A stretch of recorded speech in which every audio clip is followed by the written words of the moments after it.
Si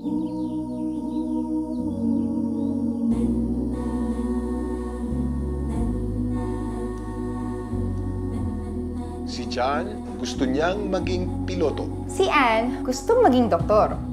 Si Arvin, mahilig sa science. Si Joanna, gustong maging baker. Ako si Angel Oxing. Ipinahiram ko ang boses ko kay Anne, isa sa mga deaf students na nag-aaral sa DepEd. Nagsama-sama kaming mag-donate ng aming mga boses. Para marinig nyo ang kanilang mga pangangailangan. At hikayati mag-donate din kayo ng anumang halaga para may pagpatuloy nila ang kanilang pag-aaral. Ang mga cash donations nyo ay mapupunta sa kanilang mga libro, teachers, at iba pang pangangailangan sa eskwela. Mas maraming donasyon, mas maraming deaf students mula elementary ang mabibigyan ng scholarship.